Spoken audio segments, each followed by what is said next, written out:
안녕하십니까. 안산 대표 박인종 회사입니다. 오늘 제 395강은요. 청년 창업자나 아니면 성공 기업가가 창출한 이익에 대해서 근로소득세부터 시작해서 법인세, 배당소득세, 건보료까지 해서 향후 상속징역까지 갈 때까지 총 세금 부담이 도대체 얼마나 될 것이냐 뭐 이런 얘기인데 최소 51% 넘고요. 통상 한 57%쯤 됩니다. 최대는 이제 상속증여세가 이제 금액이 크면 최대 75%까지 될 수 있다 그런 얘기인데 여기서의 예시는 제가 창출한 이익을 이제 너무 많이 잡지는 않고 법인을 해서 한 20-30명 회사가 비교적 성공을 해서 12억이 있는 걸 가정을 했어요. 12억 중에서 대표자 연봉이 1억 5천을 가정했고 12억에서 1억 좀 빼면 순이익이 10.5억을 가정을 해서 한번 해봤습니다. 그래서 여기 잘 뽑아놨으니까 한번 보시고요. 이 내용은 우리 안세제경제는 1월 27일자 올해 저기 표지에다 이렇게 제가 잘 원전이 여기 있다는 걸 아시고요. 예. 자, 이게 왜 한번 생각해 볼 필요가 있냐면 올해부터 이제 연봉이나 배당소득에 대해서 10억 초과에 대해서 45%의 세율 구간이 새로 만들어졌기 때문에 여기까지 넣었을 때 어떠한 효과가 있는지 여러분들 한번 감을 가시면 나의 행동과 나의 이익이 앞으로 세금에 어떻게 영향을 주는지 한번 염두에 둘 수가 있다. 짐작해 볼 수가 있다. 그런 얘기죠.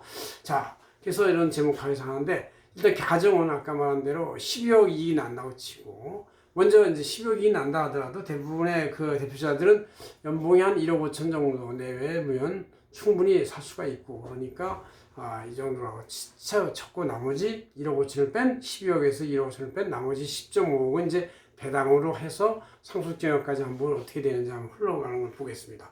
첫째, 근로소 1.5억에 대해서는 근로소득 공제 뭐 70%부터 2%까지 쭉 올라가는데 그래서 4대 보험 공제, 기본 공제, 연금 공제 등 최대 약 한 3천만 원이 차감이 돼서 차감 공제를 하게 되면은 과세소득은 1.5억에서 3천만 원 뺀 1.2억이 됩니다. 1.2억에 대해서는 이제 다단계 누진세를 적용해서 기본 1,590만 원 플러스 이제 초과 차익에 대해서 3,200만 원에 대해서 한계 세율이 35%가 됩니다. 그러면 이제 이게 소득세만 2,710만 원이 되고 여기다가 주민세까지 치면 한 3천만 원 정도 됩니다. 오른쪽에. 그다음 이제 4대 보험이 또 이 1억 5천에 대해서 총 한 2,500만 원 정도가 부과되어 있는 상태로 이제 차감이 되죠. 그래서 이제 실제 집에 가지고 갈 수 있는 돈은 소득세하고 4대 보험 회사가 내용까지 해서 한 4천만 원을 뺀 한 1억 5천에서 1억 한 천 정도가 이제 집에 1억 정도 가지고 갈 수 있을까 이렇게 생각이 됩니다. 이렇게 해서 근로자 연봉 1억 5천에 대해서 분석해 봤고요. 어쨌든 소득세가 3천만 원이다. 4대 보험이 회사 내는 것까지 한 2,500만 원 정도 된다. 이렇게 보시면 되겠네요.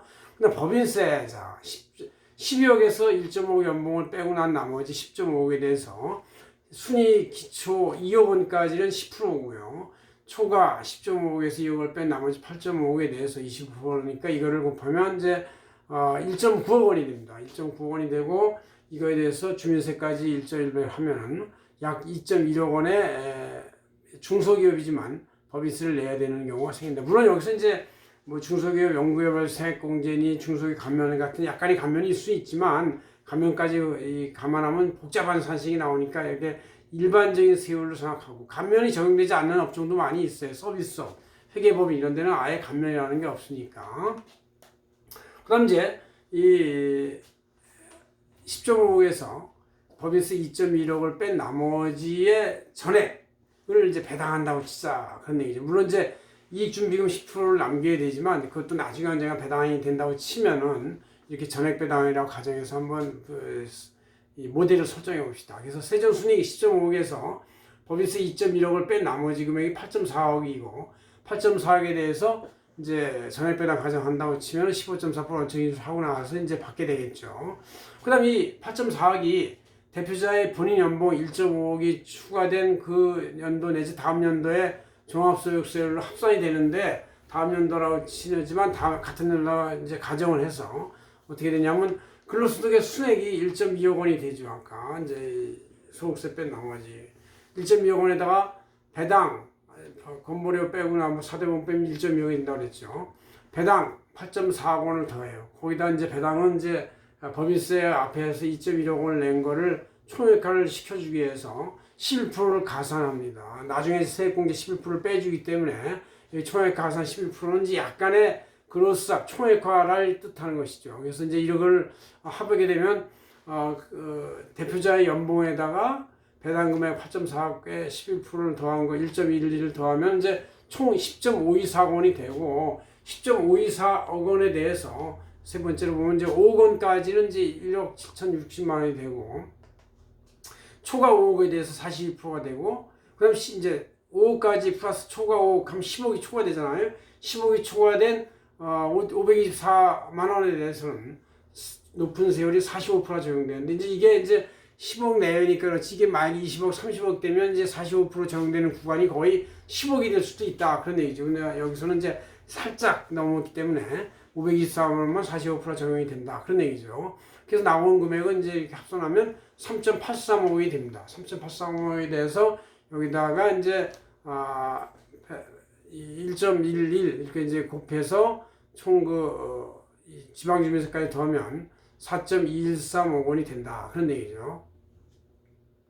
그래서 배당 소액공제는 여기서 8.4억 원에 있어서 11%를 곱한 금액인 9,240원이 됩니다. 그래서 이거를 이제 오른쪽에 다시 계산해 보면 자 그럼 앞에서 총 5억, 10억, 10.524원에 대한 총액에 대한 지방주민세 감안하지 않은 소득세가 3.835억 원이 되고 3.835억 원에서 이제 앞에 근로소득세로 낸 거 그거를 이제 일단 이미 예납한 거니까 빼주는 것이죠. 총액에서 이제 선납세액을 빼주고 그다음 배당소액공제도 아까 11%를 8.4에 곱한 것이 0.924억 원이 되죠. 네 번째 있는 0.924억 원이 돼서 그걸 빼고 하면 이제 3.83에서 근로소득세 빼고 배당소액공제를 빼면 2.635억 원이 됩니다. 2.635억 원에다가 지방세 1.1배를 곱하면 2.8985원, 약 2.9억 원이 돼요. 그래서 배당까지 가산했을 때에 어떤 자기 연봉에다가 배당까지 금액을 했을 때는 이제 다 합해서 1.2억에다가 8.4, 9.6억 원이 되는데 9.6억 원에 대해서 약 2.9억 원의 세금을 낸다 그런 얘기죠. 자, 근데 여기에 이제 2.9억 원의 세금만으로 끝나는 건 아니고 배당 금액에 대해서 건보료를 물론 이제 연봉에 대해서 회사가 건보료를 다 냈으니까 됐고 배당 금액에 대해서 건보료가 부과가 됩니다. 약 8억 원이 되는데 8.4억 원에서 4천만 원만큼은 이제 배당을 이제 건보료 계산하는 공단에서 그냥 실비로 빼주는 게 있어요. 빼준 나머지 네트 금액이 8억 원인데 8억 원에 대해서 이제 건보료율이 0.068이 되니까 5,440만 원을 더 내야 되는 것이죠. 2.9억만 소득세만 내는 게 아니라 5,440원의 건보료를 더 추가로 낸다 그런 얘기죠. 자 이렇게 돼서 됐고 그다음 이제 이 돈이 남는데 상속증여랑까지 한번 생각해 봅시다. 대표연봉 1억 5천은 이제 순액이 1.2억 원이지만 전액 가사지출에 쓴다고 치고 나머지 배당액은 사실 다 쓸래야 대표사들이 일을 열심히 하느라고 쓸 때도 별로 없죠.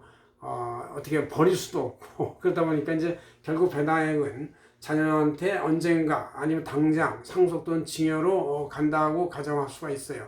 예, 증여액은 배당 8.4억 원에서 건보료 아까 5,440만 원 빼 0.5억을 빼고 종합소득세 2.9억 원을 뺀 나머지 금액이 이제 5억 원이 됩니다. 5억 원. 8.4에서 0.5 빼고 2.9를 빼면 5억 원이 되는데 5억 원을 이제 자녀 2명한테 골고루 증여했다고 치면은 5억 나누기 2명이 되고 한 명당 2.5억 원이 돼서 이제 5천만 원 옛날에 공개받았다고 치고 1.2.5 왜냐면 이제 세율을 높이 잡아야 이제 합리적 세율이 나오니까 자꾸 다 까먹고 하면은 이제 자기가 생각하는 것보다 너무 낮게 나와서 나중에 실제 높게 나오니까 이제 당황스러워요. 그래서 우리가 매년 증여를 했다고 치고 5천만 원 벌써 옛날 증여를 공제 먹었다고 칩시다. 그러면 2.5억 원이 증여되는데 1억까지 10% 플러스 1.5억에 대해서 20%가 돼서 결국 4천만 원의 세금이 된다. 2명이니까 8천만 원, 0.8억 원이 된다. 그런 얘기죠.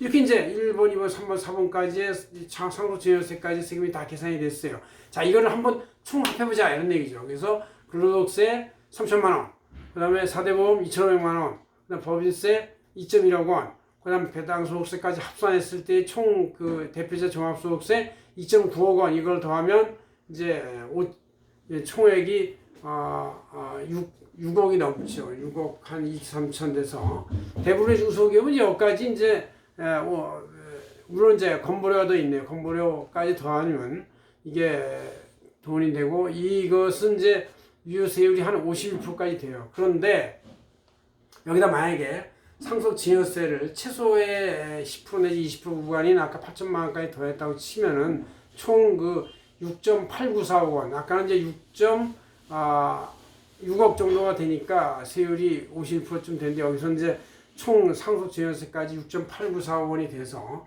총 전체 창출이 12억 원에 대해서 6.894억 원은 57.45%에 해당이 된다. 그런 얘기죠. 57%.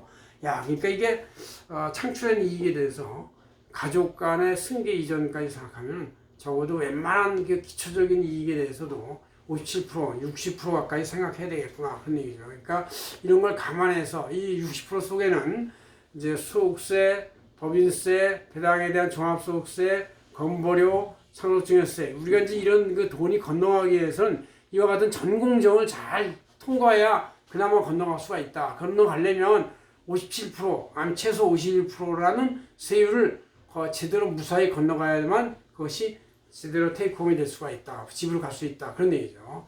예, 이 정도 알고 있으면 여러분들이 감을 나올 거다. 이렇게 생각이 돼서 한번 강의했습니다. 고맙습니다. 안성현 대표 황정혜였습니다.